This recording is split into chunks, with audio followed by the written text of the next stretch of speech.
Olá a todos, bom dia, boa tarde, boa noite. Hoje é sexta-feira, dia 30 de setembro. Estamos começando mais um Empower Connection, nosso programa semanal aqui de análise da conjuntura política brasileira. Estamos hoje aí, o Rogério Schmidt, falando aqui de São Paulo, e a Vera Galante, lá em Brasília. Oi, Vera, tudo bem? Oi, Rogério. Olá a todos, bem-vindos.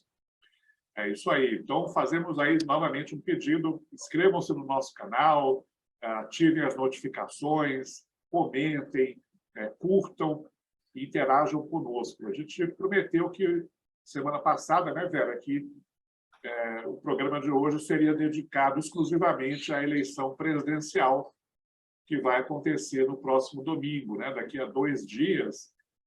Estamos aí, então, na antevéspera da eleição. E a gente resolveu fazer um formato um pouquinho diferente. Como não tem outra pauta essa semana a não ser eleição, temos uma grande dúvida nesse momento, né? Ninguém ainda consegue dizer com certeza se teremos segundo turno ou se, eventualmente, a eleição poderá ser decidida já no primeiro turno, depois de amanhã. As pesquisas estão mostrando aí números que estão ali no limite da margem de erro, né? Então, nesse programa de hoje, a gente quer, né, Vera, explorar aí alguns fatores que podem fazer a diferença, né? Ou seja, que podem tanto levar a uma decisão já no domingo que vem ou forçar a realização de um segundo turno no finalzinho de outubro. E o que você acha da gente começar falando aí do voto útil, Vera, que eu acho que é um desses fatores, né? Acho muito importante. Agora, deixa eu só lembrar os ouvintes que para um candidato, que no caso deve ser o ex-presidente Lula, levar no primeiro turno, ele precisa de 50% mais um dos votos válidos. Isso. Então, o voto útil entra no voto válido, né? Então, nós vamos começar por aí mesmo.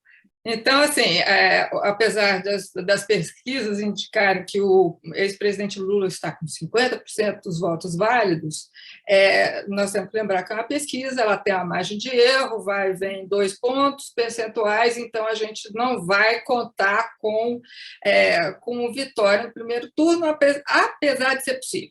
Então, vamos falar do que levaria isso ao segundo turno, como você disse, e vamos começar pelo voto útil. O que é o voto útil? O voto, ele é útil, por definição. É o nosso voto, ele expressa a nossa vontade. Só que, na polarização que está, normalmente, o voto no primeiro turno, né, Rogério, a gente vota em quem a gente quer, e no segundo turno a gente vota em quem em quem mais nos satisfaz como candidato. Só que nesse primeiro turno há uma grande campanha, principalmente do ex-presidente Lula, para que mesmo aqueles que gostam dos candidatos que estão pior colocados nas pesquisas, Ciro Gomes, Simone Tebet, Soraya, e agora tem o padre Kelmon, quem votaria nesses candidatos que considerassem já acabar com a eleição, vamos dizer, no primeiro turno, que votassem nele. Bolsonaro, por outro lado, não quer saber disso, não. Ele quer empurrar para o segundo turno mesmo, que para ele interessa. Então, o voto útil é esse. Seria o que vamos votar no que tem mais possibilidade de ganhar logo de uma vez. Vou esquecer, já que o meu candidato, Nanico, não tem a condição de vencer, eu vou votar em quem tem condição de vencer. Tem alguma atração isso, né? Mas nesse sentido, né, Vera, quanto maior for a votação tanto do Ciro Gomes como da Simone Tebet, eu vou falar só desses dois porque sim. Eles aparecem ali em terceiro e quarto lugar. Né? Quanto mais votos o Ciro e a Simone tiverem, menores as chances de não haver segundo turno. Né? Se o eleitor do Ciro e o eleitor da Simone não desistirem de votar neles, ainda que eles possivelmente não tenham chances de ir para o segundo turno, né? Fica mais provável que haja o segundo turno. Né? Se Basicamente, quem decide se haverá segundo turno ou não são os eleitores dos candidatos que não têm chances de ir para o segundo turno, né? E hoje ele está mais ou menos empatado, né? Assim, 38% dos eleitores, aliás, 46% dos eleitores Ciro Gomes admitem mudar voto, ou seja, a maior parte não muda voto, e 38% dos eleitores de Tebet admitem mudar voto, ou seja, muito mais da metade não mudaria o voto. Né? Ou, aí a gente pode entrar, que tem aí o que vai se abster ou que não vai nem votar. Mas é importante esse número para ver o que pode virar voto válido. Né? Eu acho também que, eu não sei se você... Eu não tenho esses números de cabeça. Eu não tenho esses números de cabeça, Vera, não sei se você anotou aí, mas acho que essa porcentagem entre os eleitores do Lula e do Bolsonaro, né, que eleitores que admitem mudar o voto na última hora, deve ser muito baixa. Né?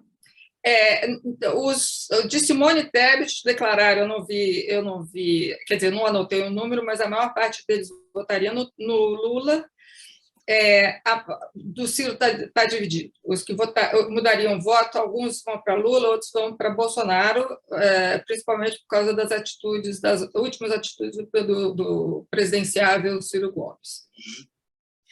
Na prática, a gente tem que ficar atento à apuração dos votos. Né? Quando sair já a primeira parcial da apuração no domingo, no finalzinho da tarde, se tiver lá o Ciro e a Simone com votações mais altas, aí significa que provavelmente teremos, né, sim, o segundo turno. Né? Caso eles já apareçam, né, já na primeira parcial, aí, com votações abaixo do esperado, é possível que a eleição possa ser decidida no primeiro turno. Né? No primeiro turno. Também tem o alto nível de abstenção, né, Rogério? Muita gente, nem, né? Nenhum, nem outro, muito pelo contrário. Então, esse é um segundo fator aí que pode fazer a diferença, né? Para ver ou não o segundo turno, né? O comparecimento dos eleitores, né? O comparecimento dos eleitores. A gente sabe que no Brasil você tem ali 20%, um pouquinho mais, os eleitores não vão votar. Né? Acho que na eleição do ano passado, de 2020, que foi a eleição municipal, essa taxa chegou a 22%. Né? É bastante gente que não vai votar. Né? Então, é óbvio que isso também pode ter um impacto no resultado da eleição. Né? Se os eleitores do Bolsonaro forem votar numa proporção mais alta do que os eleitores do Lula, né? Aí haverá segundo turno. Se os eleitores do Lula forem votar numa proporção mais alta que os eleitores do Bolsonaro, pode ser que resolva no primeiro turno. Né? Pois é, e tem muita gente que não precisa de votar, mas não vai se abster. Por exemplo, eu vou dar o exemplo da minha casa. Meu pai tem 95 anos, podia ficar aqui com o pezinho para cima assistindo o jogo de futebol, se é que vai ter, mas ele faz questão de votar. Ótimo. Agora, o que causa abstenção? O desânimo, a falta de possibilidade de chegar ao local de votação. As pessoas que moram em locais mais isolados, que têm candidato até, elas não conseguem chegar a locais de votação. São esses os mais pobres, via de regra. A maior parte dos estados estão disponibilizando transporte público gratuito, o que faz sentido, porque já que o voto é obrigatório, precisa o eleitor chegar no local de votação. Então, há esse esforço de possibilitar ao eleitor que chegue ao local de votação, mas nem todos conseguem chegar nem aonde tem transporte público, né? Então, esses não vão votar. Eu acho interessante, Vera, que tem dois segmentos da população que, historicamente, são segmentos que menos comparecem por razões diferentes às urnas. Né? O primeiro é o eleitorado mais pobre, por razões até econômicas. Né? esse é um eleitorado onde o Lula é muito forte, né? Então, Exatamente. se tiver uma abstenção muito mais alta entre os eleitores, digamos, na base da pirâmide econômica, né, isso pode favorecer a chance de haver segundo turno. E tem também um outro segmento do eleitorado que costuma se abster bastante, que são os eleitores de mais idade, né, para os quais o voto não é mais obrigatório, né? Não é mais obrigatório. Você citou aí o caso, por exemplo, do seu pai, né? Nesse segmento dos eleitores mais idosos, o presidente Bolsonaro tem mais força, né? Tem.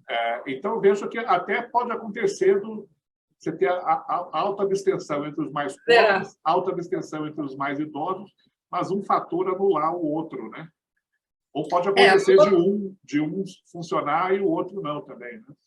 Um outro que não vai votar, que não tão famoso quanto meu pai, é o ex-presidente Fernando Henrique Cardoso, que não vai por problemas de locomoção.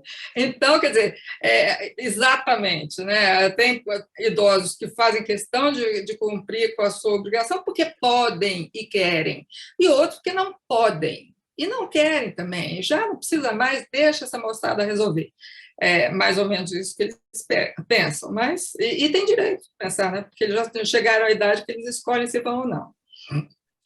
Tem um terceiro fator, né, Vera, que a gente anotou aqui, que também pode nos ajudar a entender o que pode acontecer domingo, que é o histórico das eleições presidenciais anteriores, né?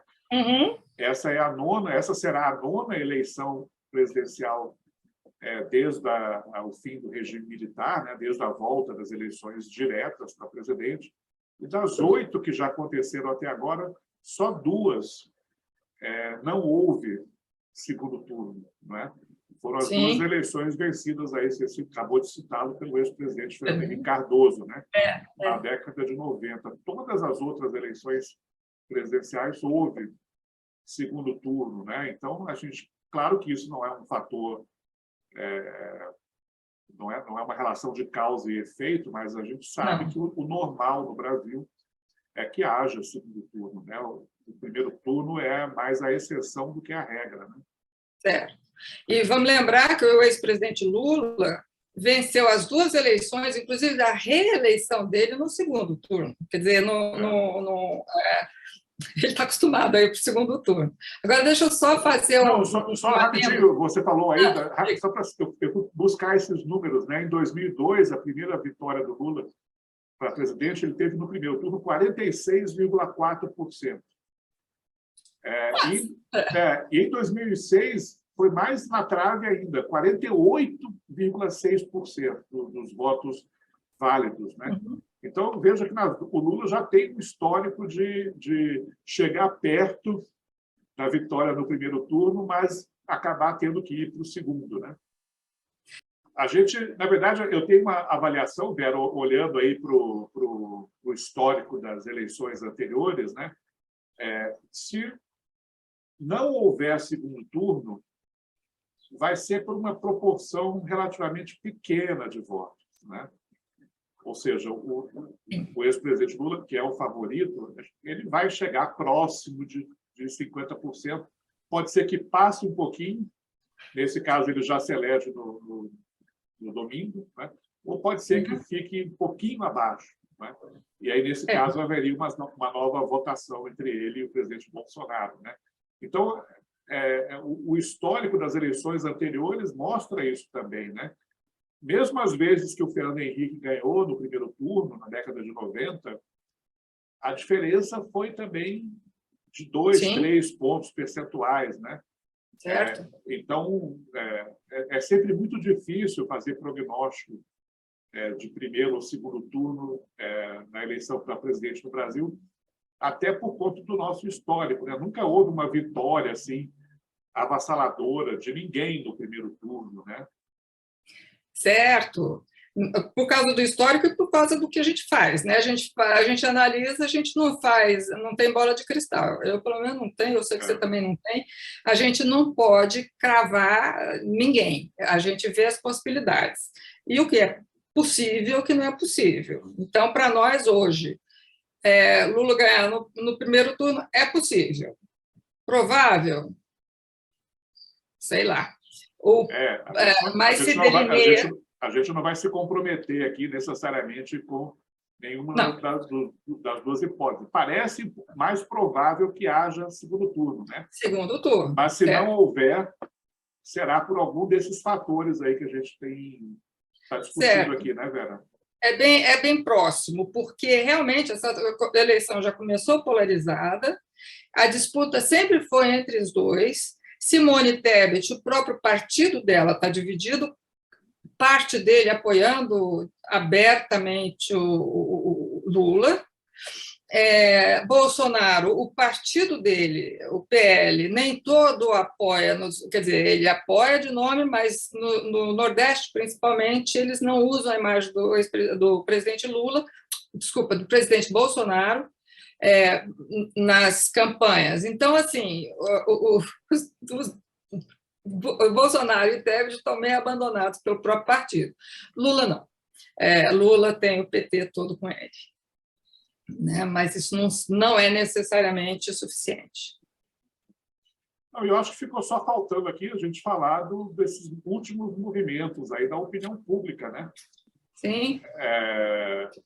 Nesse aspecto, até de todos os fatores que a gente mencionou aqui, não sei o que a Vera acha, mas esse me parece até o fator que mais favorece a possibilidade de uma vitória do Lula no primeiro turno, que tem aumentado a diferença nessas últimas pesquisas que saíram nessa semana, né? A vantagem do Lula aumentou. Né? Estou falando das pesquisas. Né? Não é ainda um crescimento que permita afirmar categoricamente que ele será eleito já no domingo. Né? Mas, só para mostrar a diferença, né? Essa semana, fazendo uma média aí de todas as pesquisas que saíram essa semana, o Lula aparece com 46% dos votos, os votos totais. Né? E os outros candidatos, todos somados, 46,9%. Então, é uma diferença ali de menos de 1 ponto percentual. Né? E essa diferença, no início de setembro, a soma dos outros candidatos estava 6 pontos percentuais na média acima do Lula. Né? Agora está abaixo de 1 ponto percentual. Então, no mês de setembro, aí parece ter havido, né, uma tendência de crescimento do Lula e de queda dos outros candidatos. Então, a gente não sabe até que ponto esse movimento vai continuar até domingo, né? Mas acho que talvez seja o principal motivo que leva tanta gente a se perguntar, né? Será que está havendo um movimento aí já de voto útil, né? Eu acho que o presidente Bolsonaro, nesse tempo, radicalizou um pouco o discurso dele, quer dizer, radicalizou mais o discurso dele, inclusive com ataques diretos ao TSE, ao ministro Alexandre de Moraes, ataques que tem feito o eleitor dele, não aquele que é dele, não importa o que ele fizer, mas aquele que está ainda vota no Bolsonaro, mas valoriza outros aspectos, como a democracia, etc., esse eleitor está um pouco desconfortável com os ataques últimos, né, à democracia, exatamente. Então, a gente pode ver o que vai acontecer com esse eleitor desconfortável ali com as atitudes do presidente Bolsonaro. Pode ser que esse eleitor defina a eleição também, a gente também não sabe, né? Pois a gente está, só para amarrar aí o fio da meada, né? Então a gente tentou aí passar em panorama sobre os principais fatores que podem fazer com que no próximo domingo a eleição já seja decidida ou acabe forçando um segundo turno, né? Acho que a gente comentou, então, os principais fatores, né, Vera? A gente não tem bola de cristal, não sabemos o que vai acontecer, mas provavelmente aconteça já a decisão do primeiro turno ou fique para o segundo, os analistas vão provavelmente abordar essas variáveis, né, esses fatores que a gente procurou comentar aqui. Né? Certo. Então, meu destaque para a semana que vem é que não tem destaque. Pode ser uma coisa, pode ser outra.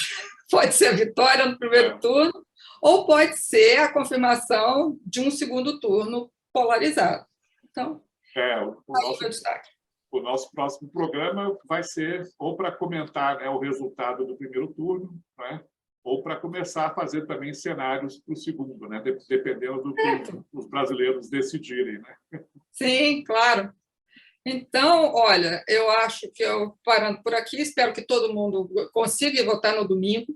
Votem com a sua consciência, em quem você quiser. Nós não temos recomendação, nós temos candidatos próprios. Eu não sei em quem o Rogério vai votar e não quero saber. Então, e vice-versa. E vice-versa.